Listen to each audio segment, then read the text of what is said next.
Respect the red flag, EveBadiola.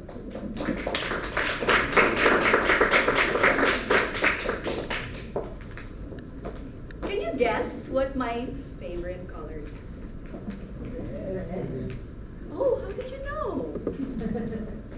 Actually, red is indeed my favorite color, and apparently the different shades and meanings associated with red reflects the different phases of my life. Red is a color of passion and energy, which I had in my career. In fact, in less than a year, in the company that I was working for that time, I was able to cut down 60% of the operational cost. I was the reason why one business unit had to close. But I was able to open up 3 business units in the span of 18 months that generated 300% in profits. I was so red hot for the next sale that my bosses promoted me straight to general manager. Oh, this made me go at full throttle. That I didn't mind sleeping 5 hours a day. That was my lifestyle. Or style, because I didn't have a life. In fact, I didn't have time to meet family and friends even on holidays. One time, I was speed driving and I suddenly saw the traffic light turn red. I was stepping hard on the accelerator that it seemed to be so impossible to stop. So I look over my left, I look over my right. Thank God there was no traffic policeman. So I continued driving, muting my conscience that was nagging me.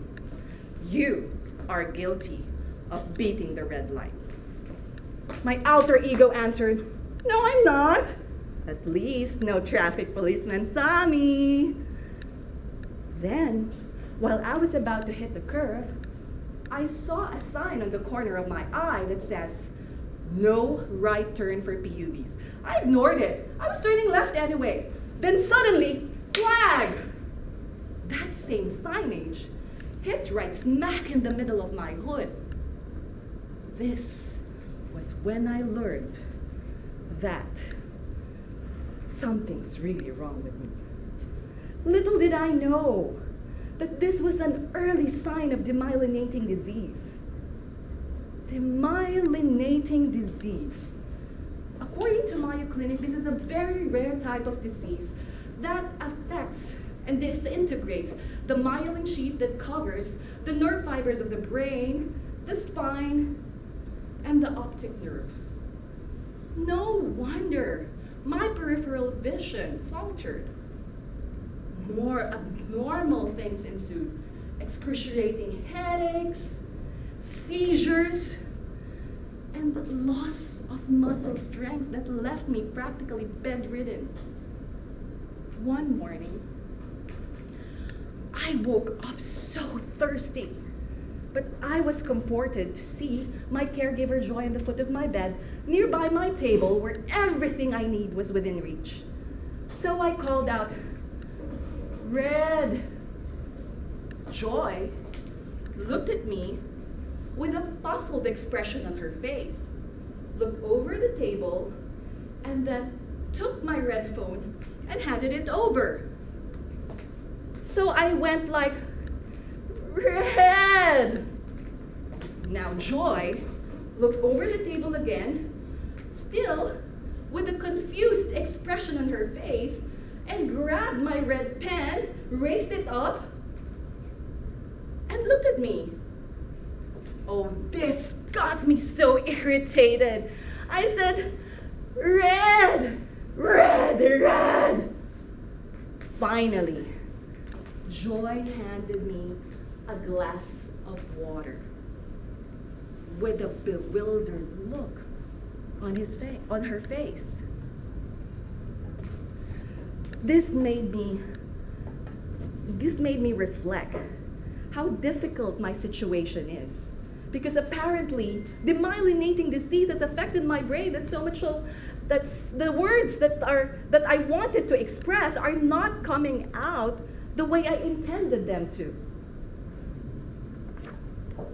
That time, I had to reflect back. I used to be the profit machine of the company, the general manager. But where am I now? I couldn't even express myself clearly that I need a glass of water, much more get up by myself. Is there hope for me? One morning, I woke up overhearing my mother praying, and deeply I agreed and said, Lord, give me a miracle, and when you do, I will encourage the helpless and the hopeless with my story.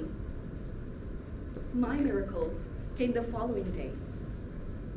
Not in an instant miracle. It came through my friend Cheryl. She visited me weekly to read the Word of God, to pray with me and stand in faith for my healing.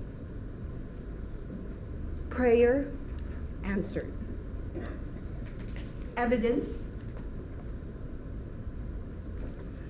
Fellow Toastmasters, contest chair, I want you to all know that your lives have daily miracles too. And every difficult situation is just a form of red light, reminding us to heed warnings, to review our lifestyle, and the quality of our relationships. And when we do, we are prevented from hurting ourselves, others, and our loved ones. So, to all the guests, Toastmasters, contest chair, let us all respect the red light.